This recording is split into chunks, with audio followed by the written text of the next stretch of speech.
Welcome back, my friends, to the sweet spot where IT leaders share their insights with other leaders and others that want to lead. My name is Carlos Vargas. As and every week, I have here my two co-hosts, Howard Houghton and Paul Lewis. Hey, guys. Hey there.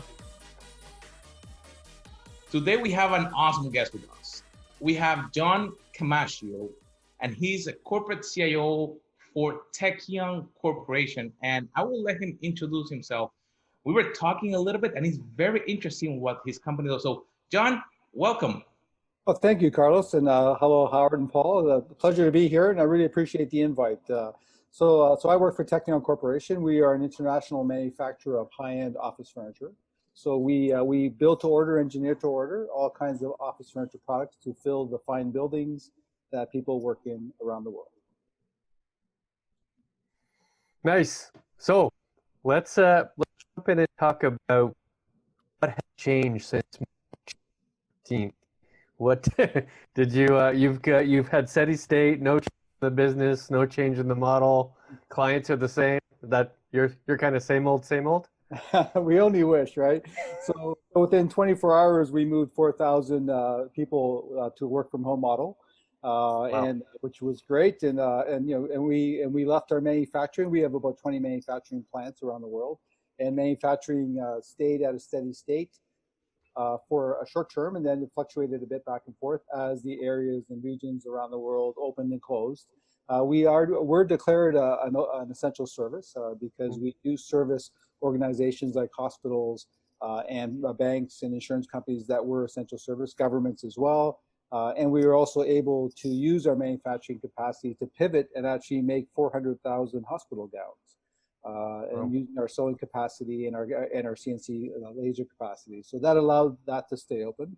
As far as all the employees that worked at home, we have very much a mobile first strategy, mobile first within the campus, within the manufacturing. So the majority of people, it was very easy to go home, and our networks were all ready to go. And So we were happy to do that. We weren't happy to empty our buildings because they are filled with our furniture. But no, a lot of things, of course, as you know, have changed with the work from home phenomena. Most buildings stayed empty. And I think everyone is starting to realize that remote work is very successful. And so that also is allowing the world to actually keep functioning. And it's quite impressive how the economy has kept going, although it has its issues and it's got stimulus from all the governments, but quite interesting. So has the business changed? Are you earning revenue differently now? And is there a long tail to that or a short tail? So right now, I mean, through this pandemic, we always lag because we always get an order and then build for 6 to 8 weeks out. And that's based on when you occupy your facility. And we've all been there. You pack the red box on Friday and you come back in and miraculously your building 30 floors are full of new stuff. And that's kind of when we go into action. So as we cleared out all the promissory stuff from our orders, orders are still coming in. What is changing is the protocols that people are going back into the office with, the physical distancing, and of course, can your current building fulfill the occupancy of that building? And then clients are making decisions around work from home as well. But we still see business coming. I mean, business has slowed down for everybody through this pandemic in one way, shape, or form. But what's interesting is the office still has a home. Proximity breeds collaboration, breeds innovation, and you still have to get people together somehow. And without a doubt, I think many companies will take their own view of how their office, their address will show up. And it will look a bit different than the open and collaborative space with benching that we had, but there still will be, I believe very strongly, an open and collaborative greeting space where people can meet, physical distance. A lot of technology will have to be available there so people can bring in people who are working remotely. And of course, the privacy areas where people can go feel safe and do some heads down work while they are in the office as well. And maybe they won't be fixed stations, but they will be certainly there. And also the materiality that people will use will be contagion free or deflect contagions or be very, very washable and cleanable because that's going to be part of our rigor as I do every morning since we got back. I have to sanitize my station, and then I have to sanitize it before I leave, as a protocol that's established today, right? So I think it's going to be a lot of adjustments as we go. And how about the? Sorry, go ahead, Harry. So that's interesting. How do you see do you see us maybe going back to some older materials that we used to use? Do you see more brass, more materials made with silvers, more materials made with kind of the natural antibiotic materials? Yeah, I think certainly the touch points, Howard, that people have, door handles, drawers, areas that are used by multiple people. The other new materials that you see, I mean, like glass, as we know, is very cleanable. Laminate, veneer is very cleanable, and is easy to keep clean. We have our own textile business called Loom Textiles, and we design and manufacture our own textiles. And those textiles that most people don't know, and we really, and we have to market that, is that they're very cleanable. They're washable with soap and water, which again kills contagions. They're bleachable, especially in open areas. Some textiles are very bleachable as well. And when you look at the kind of material that you have to start looking at that can be contagion free, like the brass, can you work that into an office surface? Because at the end of the day, we're all sitting here, we're working on a surface, and that's what really we have. And then we have a place to sit. And if that surface can use special material that's cleanable, as we provide today, and or deflects contagions, I think it'll be a win for everybody. I think it's also going to look really interesting, right? Yes. As we think about new materials, when we think about different materials, and we kind of break out of what our expectation of a workspace is, my work from home became kind of silly. I was traveling all the time, so my office got co-opted, we'll say, and I kind of lost the office. And my first project when COVID started was I built a gaming table for playing tabletop games, right? Board games and that sort of stuff, Dungeons and Dragons. And there's a very small section that I never, ever would have thought could be my desk, that I just needed a place to set up my Zoom and do a thing. And that has now been my desk for the last 3 months. And it's about 18 inches deep by about 2.5 feet wide. I never thought that would have worked. But the reality of the situation is the more space a lot of us have, myself it definitely included, the more clutter that space acquires. Right. And so what I wonder is, as we move forward and as we kind of become more and more and more digital, are the shapes of those things that are tactile in the office, whether that's a home office or a physical office, do you see those kind of maybe changing a little bit? Absolutely right. So to your point, everything has gotten smaller, just like you find that you only need so much space. So if I look at our education division, where we supply like library carrels for Brown University and a bunch of other colleges in the US and universities in Canada, the library carrel that I went to school with was very large. I had to spread my books out. The new one is very narrow, very, very thin double laminate glass, which is fogged in, so you have privacy, but you have sound deadening. And it has a holder for your tablet and or your phone with USB connectors and space for your laptop. That's it. It's very, very small. So you translate that to a bench that people are working, to the social furniture that people are using to collaborate with. It's all quite small. So the footprint has naturally shrunk. So I think that will continue as you get into more privacy, possibly with higher walls for a surface so you can create some privacy, a screen or a door behind you. But then when you go to the open collaborative areas, they'll change, in the sense that people have this well-being when they're outside, even during this pandemic. You're outside, you feel good. So if you have a section which is quite large, and you have a series of what we call community tables, which are standing type tables with lots of power available to them, and enough space for people to physical distance, and also have their technology on it. And then you start adding video technology. We have a product called Tech Zones, which really is an easel on wheels that's wired, that you can drag around, and you can all you need is power, because the screen's Wi-Fi, and you can share wirelessly. And now all of a sudden I can bring you in from home. And now I'm sitting at the community table with 3 or 4 other people. We're in a wide open area. We all have headsets on, which again will be a technology that we have to start adding to all our AV at all our tables.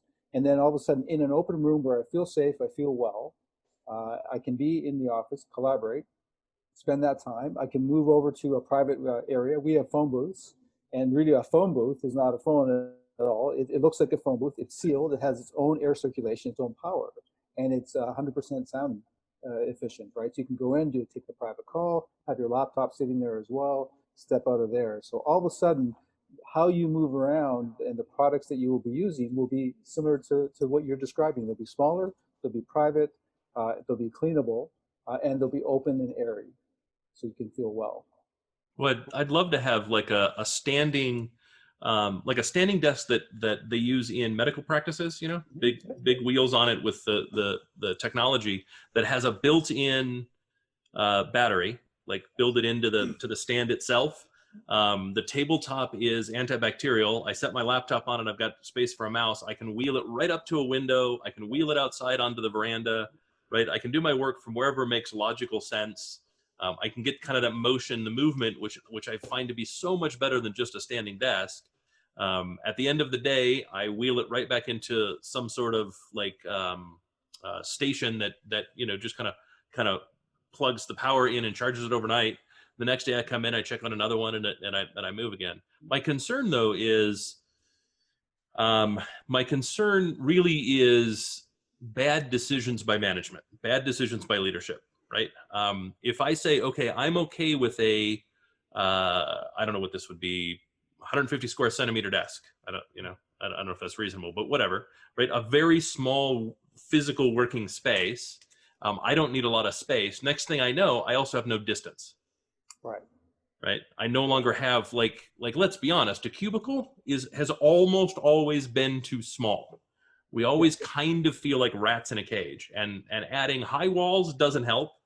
Low walls in a post-COVID world don't help, right? And so my concern kind of is going to the smaller spaces does then enable bad decisions by leadership to say, well, now we don't need 240 square foot per employee. Now we can get down to the 120 square foot per employee, right? And kind of doubling down on making it worse. Right. No, I see what you're saying, and I think you know it's up to companies like us, you know, who have the design layout, the concept, the flow, and also you know one of the big pushes that we do. There's a certification called WELL, as in WELL, right? And so to be well is how much natural light you have, how comfortable your station is, the air circulation, you know, plants, you know, et cetera, right? And using WELL will help a lot of companies make better decisions around the workstations and or offices or surfaces people use, right? And I think the idea that the physical distancing will naturally create your pod, so to speak, right? And what will it look like? Because again, having cubicles, you know, they might have high walls, but you know, you still might not feel that you want a cubicle. You might want an isolated pod, and you still need that space. And I think the other idea becomes, well, like, am I working with a little bit of space, and all of a sudden now do I need a lot of space? We all have that Thanksgiving dining room table, right, which we use for 4 people all year, and all of a sudden sitting 16 people because we have all these very interesting wood inserts that we paid for and we've been storing in our furnace room. So you start thinking that's a possibility. The battery side is a very interesting concept, because you know we talk a lot to people who want exactly that, a battery operated desk, right? And if you think of military field hospitals where they set up and they have batteries which are very, very well contained, safe, and of course they cannot emit any resistance to anything. So you think of a building, you know, a Wi-Fi is everywhere, so that has to be sealed. And you think of an e-bike where the battery slides in and out conceptually, and then you can dock that battery and take another battery to use. You know, it's a great story for movability, especially with the gurney style that you talked about. I can just picture it with the gurney pushing around, right? And then you start thinking it's a great environmental story, because if you charge overnight at a lower cost, in theory, that whole floor could be off the grid all day. Yeah, especially when you add in like PoE lighting, power over Ethernet lighting, and things like that, where like you're not even losing the drain to the wall switch, because it goes like they do a hard power off at the network switch for PoE, right? There's all kinds of interesting kind of next gen power savings that could be done. Also, if you were to switch to something like the gurney, then you could also design your communal workspaces to kind of fit that slotting. Right. So you have a meeting, you wheel your little mini desk up, you slot it into the table, and the table that exists to provide distancing, right? Right. And so you could literally design that to meet your corporate requirements for distancing, even in a conference room. I sit here because that's where my slot is. I can't sit in another space because there is no matching slot. Right. So, It'd so be really, I think those innovations, that's what you're going to start seeing is how do I create my own safe space, have it to be flexible enough for what I need, but also allow me to physically distance and know what that means. And if you attach that gurney to your belt, Howard, it can come with you, right? It's behind you. It's constantly trailing you. Yeah. I'm well, thinking now of if I attach it to my belt, it's got to have a batarang. yeah. Like I'll need to have like a grappling hook gun or something. Like, Paul, I'm thinking of that suitcase in the airport that follows you when you're walking around. That'd be awesome. I'm thinking of that on Howard's desk. As he's walking around, his desk is following him, right? no, you'd have like 17 people yelling at it. No, I'm going to lunch. Stop. No, I just need a bathroom break. What is wrong with you? It's the elevator you got to worry about. That's right. You have a very needy work surface. So let's shift to your team and leadership. So we've had lots of conversation with CIOs that have really said this last quarter has highlighted, or the opposite of highlighted, their leaders in the team, their managers in the team on who actually can lead in a sort of federated state, right? These are the people who, are used to managing by walking around and managing by, micro transactions. And it's just not as effective here, right? It's a federated, delegated world. Did you actually see that too? Is that? Yeah, I think we saw a bit of it. We have a dispersed team anyway. Like we have people in the U.S. and we have people in other locations, and we have a small contingent overseas in Malaysia as well. So the way we do a lot of touch points through the day anyway. So what we added when everyone was at home, of course, is a morning touch point, and an afternoon touch point. With myself invited as optional, so I could photobomb it at any point to make sure everybody's okay, right? And I think what happened is that having those touch points just gave everyone that connection they needed. And again, I think it was very important to talk to the management team to say you have to lead, because people have not only a lot of work to do, but they have high stress, high anxiety about what the situation is, other family members. Something that we all noticed because of everyone at home, we had to adjust to the household flow. Like the household has a flow that none of us realize because we're not there. You get home, and all of a sudden the flow happened. That flow happened during the day when there's kids at home doing e-learning for school. There may be elderly parents living with you. There's demand. So I think by adjusting to that, having that empathy and adjusting to the household flow helped a lot.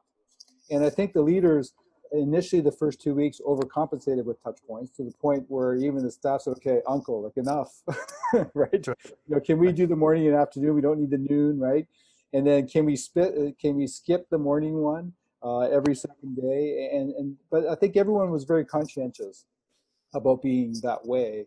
And I think like IT, like application developers, like our DevOps group, infrastructure network, they're not necessarily management by walking around as much. So I think within the CIO community and my divisions, it's a lot easier to create those touch points. I think from a sales perspective, that was difficult, because the sales perspective and like a chief sales officer really does the walking around, visiting the divisions, doing the rallies and doing the discussions. That would have been very difficult, I think. And are you finding that you might now have, 1,000 cultures instead of one culture, because everybody gets to sort of create their own flexibility, create their own availability, create their own time, create their own whatever working norm?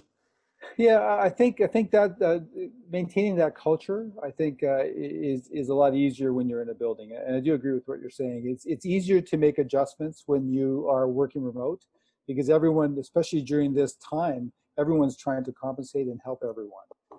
So I think we still have to find a way to create that culture, and I think that like, companies have to be agile, and culture is a big part of that agility. And I think that's still going to be something that we definitely have to work on, and I think most companies have to work on as well.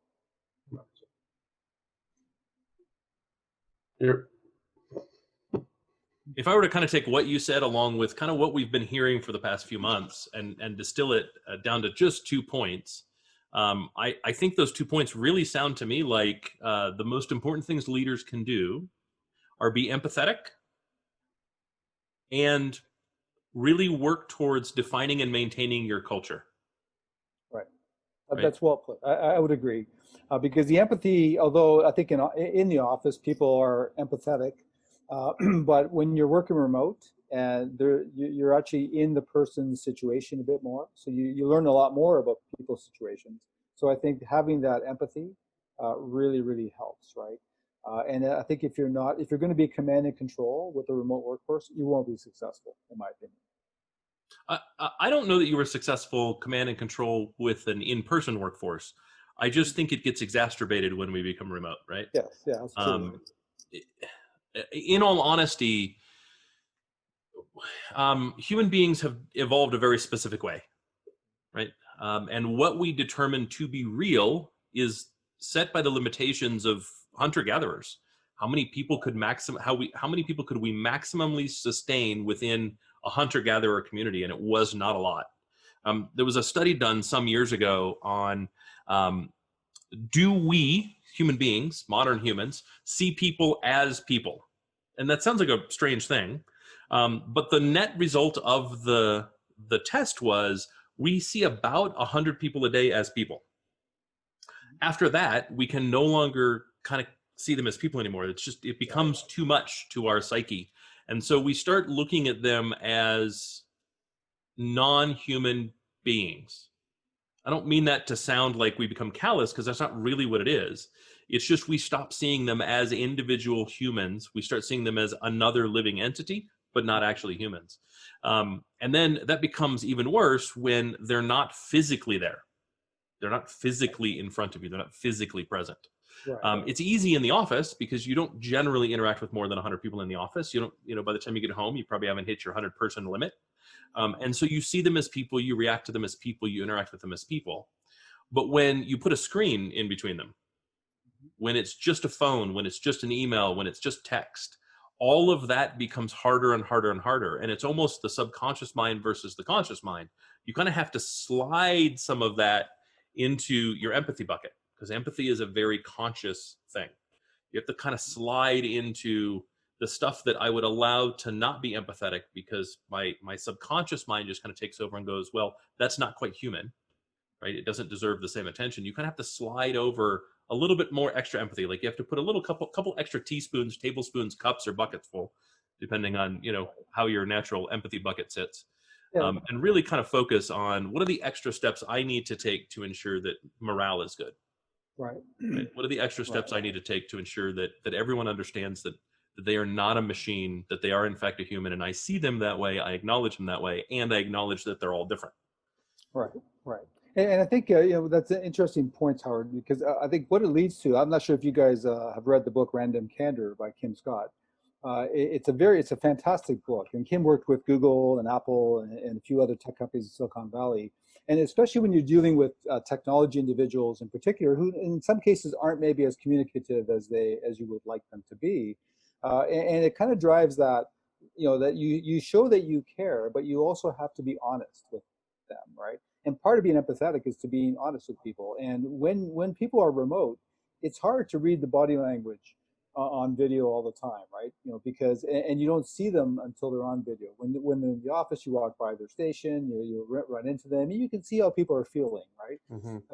But Random Candor is quite interesting, which creates this ability that you have to communicate more with people in general. But when you're remote, you have to really communicate more, and that's some of the stuff that my team and I talked about. If there were any issues that we saw, well, have you had a good discussion? And it's not a discussion to upset them, but it's just being straight and being honest, because at the end of the day, we still have a job to get done. And I always think of my kids when they were teenagers, or in their 30s now, but when they were teenagers, they kept on calling me a benevolent dictator, and I took that as a compliment, right? Because like I was fair, but at the end of the day, like Dad still has to make a call, right? That's right, still my money. Right. So as an executive, you still have to make a call, but you have to certainly be empathetic and understand. And having random candor with people really drives that. And if you haven't read the book, honestly, it breaks it down to 4 areas. And again, when you look at those 4 areas, you see yourself in those areas, or you see some of the people you know, including maybe your partner, wife, etc. Right? That you have to be careful not to execute business-like things at home, right? Right. But I think communication has had to be picked up during this remote time, without a doubt, because it's really good to be on when you're on video. And I've never seen people look so good, in our teams, right? Because they're on. I'm getting on video. I better put a shirt with a collar on, right, or something. It's kind of interesting how people react that way because they see all the tiles, right? So it's interesting. You bring something up, and it reminds me of the great lie of video. Right. Again, it goes back to kind of how we evolved, and we have active communication, passive communication. I'm not going to get all into that, but we confuse video as reality. Right. Our brains haven't evolved to the point where video is seen as fake. Right. And so we see video and we think reality, right? So I'm going to use it's not meant to be political, so don't take it that way, but we see videos of police shootings. And we now have all of the evidence necessary to make a judgment. That's the process that goes through your head. And you make a judgment, only to find out later there was something that happened off camera that affected that particular action, that particular result, that particular situation. And then you have to kind of backtrack in your own mind and go, oh, well, wait, that didn't happen. But we do it on video this way all the time. The stakes are infinitely lower. But at the same time, right, we look at each other and we go, oh, well, we're in person now. Right? Our brains go, we're in person now. Right. But what our brains don't seem to understand is there are 0 micro expressions contained on video. And so much information is delivered that way. And so what our brain's not smart. Like we might think it is, but it's not actually smart. And so our brain goes, I'm required to see micro expressions, so I'm just going to fill it in. And where it's missing, it just doesn't happen. Right. But micro expressions happen in hundredths of a second, and video is done in 30 frames a second or 60 frames a second. Right. So it's nearly impossible to capture anyways, right? Exactly, right. And sometimes it's recorded, so you can go back and look at it. Did I say something wrong there? I worry about that, right? I worry about people going, geez, let's go back to the recording of the meeting. Did I say something wrong, right? It's interesting. And I'd like to ask you guys a question. Have you seen demand for a video off meeting where people say, turn your camera off so we can have a meeting just almost like a conference call, right? Have you seen that demand at all come from anybody? I haven't seen it as an active component, but I have seen it as kind of a passive thing. Like there's almost this, everybody joins the call and then you notice a couple of cameras flicker on. And if no other cameras flicker on, those cameras will flicker off. Right. It used to be, I think, a lot more common, like pre-COVID, you'd see there were some people who just liked having a camera on and some people who liked having their camera off. And so we just kind of all went that way. But I think this kind of post-COVID, I think there's almost become like almost a hive mind about it. Not in a bad way at all. It's just, is this a video call? Is this not a video call? And there's very little kind of individualism in it. And it's very much kind of like the community makes a decision without ever bringing it up. Oh, I guess this isn't a video call. We won't do video. And I don't say that as a bad thing. Like those terms aren't good or bad. It's just, it's interesting to see the way we've all kind of, it's like a tribal thought. It's very, very interesting to see how that's changed. But I've had none where it's been an active thing. Interesting, because I found that when you actually propose, say, we're going to put a deck up now to review the project plan, the video's off, right? That way we can all see the deck. It's interesting. It's almost like a relief when you say that, right? And it's good because I think it's kind of, you can lead by saying that, and people think it's okay for me to shut it off because you said video's off, right? So it's maybe a bit of a new protocol we have to adapt to. So some of that's the leader, right? They have to do what the leader says. But I have seen a multi-channel type change, right? Where it doesn't always have to be video conference. We can have a one-on-one conversation via text or WhatsApp, or you can just call me on the phone. Those are because they're still one-on-one communications, but it allows you to have the non-eye contact, but still physical presence. Right. Which is hard to do in a video conference. You're almost forced to have eye contact. But if you really want to have a whisper conversation or a side, maybe a personal conversation, like choose another channel. That's what I've seen. Yeah, so it's interesting. Like you talk about that. Like my management team sits in this building, my senior management team, and I have an open door policy, and there's quite often there's drive-bys all like throughout the day, right? Just a small thing. FYI, wanted to get your take on this, or just want to talk, right? So I thought, like, how do we keep that going when we're remote, right? So we use group chat, we use the G Suite, so we set up a group chat called Management Drive-By, And basically, like, keep it off email, keep it off text, keep it off phone calls. But if there's something that you have a thought about that is to do with work, you just put on the management drive-by. And then, I'll check it on a regular basis because it's pinging, right? And it actually has been very effective, right? Because I find out what's going on. FYI, this is delayed. FYI, we have a problem here, or this happened, as opposed to, going through emails or going through status reports. And that, I'm not saying it's perfect, but at least it gives a venue that people can go to and they can ping, and they know that I'll look at it, and they know I'll respond to it, and they know the other management team will see it as well. Yeah. Yeah, there's serious value in maintaining those kind of passive communication channels. And I do want to kind of double click on what Paul said. So much of what we did in the office was passive communication. It was drive-by communication, right? Passive communication. It was things we did because the opportunity existed and made it easy.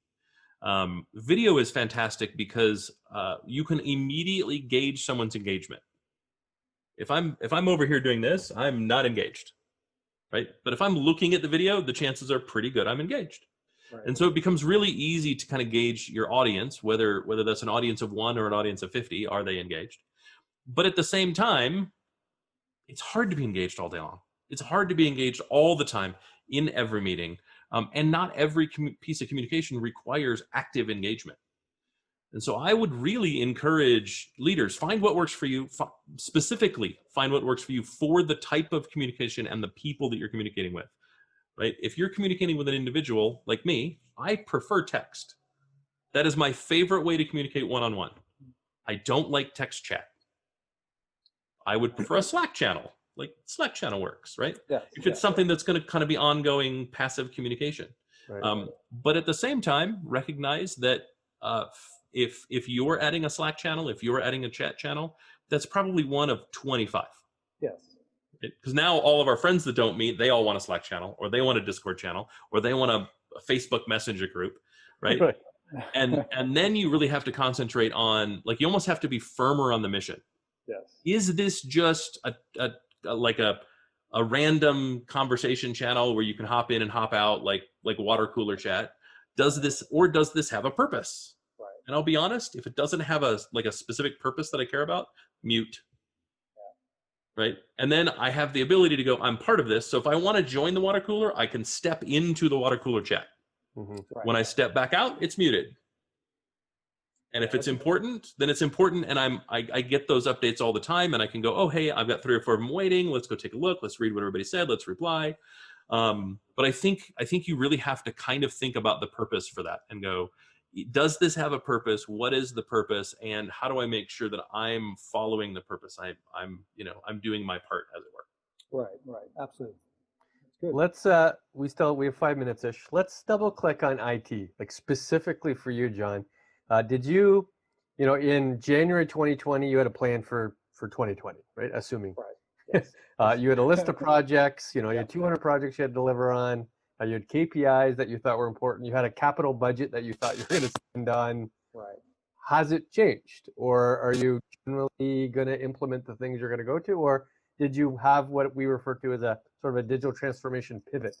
Based on things that have happened, I now have a new set of projects, or at least a few more projects to now deliver on in a much different timeline. Where I might have had 6 months, I now have 3 weeks. Did any of that occur for you? Well, absolutely. So we had our core digital transformation projects that really are the fundamental to move forward the organization, right? So we've been doing digital transformation steadily and very hard since 2009 into the cloud. So during the pandemic, so at the end of March, we all departed the office on March 16th. That was a Monday. That Sunday night, everyone rolled out on the 15th. We went live with our cloud-based worldwide warehouse management system the 31st of March on target because it was scheduled. And again, business as usual, right? And then we actually moved we did a lift and shift of our 2 legacy systems that remain. I always laugh because it's good to have a legacy, but it's not good to have legacy systems, right? It's kind of an odd thing in life these days. And so we did a lift and shift to a private cloud. So it became our hybrid private cloud, working on some very cool technology. We did that lift and shift April 6th, on time and on target as we have to finish doing. And then we had a series of other projects that were driven around revenue and our distribution channel, as far as ways to communicate special designs and special engineering requirements, because we build and engineer to order. And we started going live with those. So those stayed because those are fundamentally long-term, the core of our business. Right. And then a series of manufacturing upgrades as well. Salesforce Lightning went live as well April 1st. The mobile's going live in a few weeks. It goes on, right? So then the pivot came when we started looking at the remaining part of our fiscal year and what do we have to change around efficiency, effectiveness. So a lot of RPA projects got pulled forward. And some of the RPA projects have maybe a longer timeline around them because now people are at home. And if RPA involved digitizing some manual processes, because we all have them, right? You know, we all pretend we don't, but we all still have. Who's that person pushing all that paper around? That's right. You wouldn't have printers if you didn't have a requirement to digitize. Exactly, right? So we pulled those RPA projects ahead. We looked, you know, we have a very very touch kind of culture around. We want to greet our guests. We want to have the person who's got them greeting them, and it becomes a bit complicated. And you know, we've always wanted to put a better lobby system in where people pre-register, and now the opportunity arose because it can be touchless now as well. So that gets advanced. And then I think anything really to do with e-commerce. So we have an e-commerce store that I passed off to Carlos because only he will get the special discount, right, Carlos? But you know, and that's designed really for people who know our product and go. But our customers certainly need work from home products for their employees, because those that are committing to a longer term than just what we are today are thinking, well, I'm going to make sure that person is comfortable, has the right tools, not only the proper laptops and technology, but also the proper surface and a proper chair to sit in, right? So we've been pivoting to what I would say it's B2B2C, because we're really selling business to business, but the end consumer is going to receive that at their home. So we're used to shipping 35 containers full of furniture to a massive office tower and staging and gating that up through the elevators to install as we go, because we don't have an assembly line. Our assembly line is your floor that you sit on at your office, right? So it creates a very complex assembly line. That's a different story we can talk about, but now we have to pivot to that, and it's actually quite a good service to provide whatever your standards are for your company and the kind of seating that you had and the kind of surface you had in a work from home setting. And our designs have, as we call it, a resimercial look. And you'll see if you look at Techion.com, our website, our furniture has very much a residential feel and soft finishes and natural finishes and very sleekly designed that can easily fit in your home. So that whole pivot to B2B2C is necessary to help service our clients, right? And that's been going very successfully, and it's quite easy with today's cloud technology, right? We use a cloud-based store already, and shopping cart to shopping cart, and as long as you have someone to broker the transaction for you, it's so that you don't have to worry about PKI and all that good stuff. So that's definitely one pivot. I think the other pivot is around automation in the factory. Like, we have a lot of automation in the factory, which, and you guys sell automation, you guys know this better than I in some cases. And that automation actually provides natural physical distancing as well, right? Because of its sheer size. So now you sit back and say, do you start pulling forward some of that automation? Because you're going to need more physical distancing in these areas as well. And then, of course, the challenges around distribution, loading container trucks. Packaging and having stuff that's heavy that you need either the right technology to lift it and move it, and or if two people have to actually move it because it's of a sensitive nature, that the product, then how do you have technology to help them lift it as well? So some of those areas have shifted very much. And then, of course, we all have to think about liquidity and cash, right? So we all have to find better ways. So we have to optimize digital payments, and I think optimizing digital payments, which is both pay and receive. I think a lot of companies do it very well. Some companies do it 50-50 maybe, and I think the whole idea to improve and optimize digital payments is really key. And then the other part, of course, our networks are quite robust, and we're quite proud what happened as we rolled out. But what's next? If we're going to keep people who have more demands from their home office, and they need better cloud access to engineering, for example, than what we have, then that's another pivot that we have to look at to make sure that whoever does remain remote will be able to work just as effectively. Awesome. Well, that was a lot of amazing content for 40 minutes. Doesn't even feel like 40 minutes. Yeah. And we didn't even talk about the customer connection. If I really quick, Jump in. Customer connection technology is really key, right? For all of us. And we've got to find it. We sell physical products, so people have to come and see it. So to actually let them see it from afar, over video, AR, VR, possibly a better scenario. That is another focus that we're putting on, because we don't know when people can travel. Yet people still want to see the product itself underneath it and how it's designed, how it'll fit in the space, etc. So, did you already have that skill set, or did you have to add it to the team? Like, did you just? Oh, no, we have that, but we have it at a very small state, right? We do VR, we do some AR, and a bit more proof of concepts, and we do it for some clients as well. But now you sit back and say, if I want to do a mock-up of someone's office, or multiple stations that people are going to move into in a pandemic world, they're going to want to see it. They're going to want to see people physically distanced. So do you use AR and VR, right? And it offers some interesting opportunities that you yourself as an avatar can fly around the product and look underneath. Now we think it's cool, but will everyone else? But we have to. I think that customer connection is going to be very key when you're a product-based company. Right. Awesome, Carlos.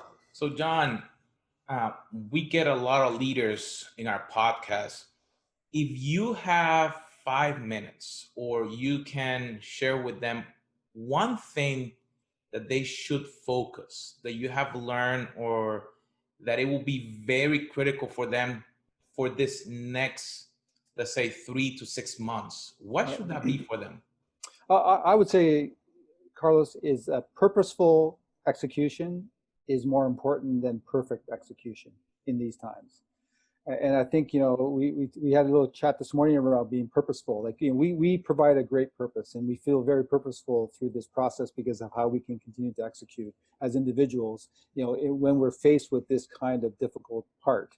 But I think, I think some leaders possibly focus too much on perfection because they're looking for the check mark. In these times, purposeful is going to be far better than perfection, because you're getting stuff done and you're moving forward and you're learning as you're living. And I think that's really key in these times.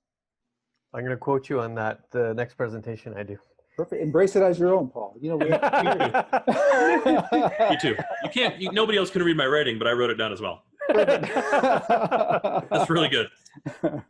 So it was awesome to have you with us today, John. And to each one of you that are listening or that are watching us, make sure that you subscribe to our channels, that being our podcast or on our social media. Share this, because remember, we cannot grow alone. When we grow together as leaders, we can deliver and grow and make others grow as leaders. My friends, we'll see you on our next episode.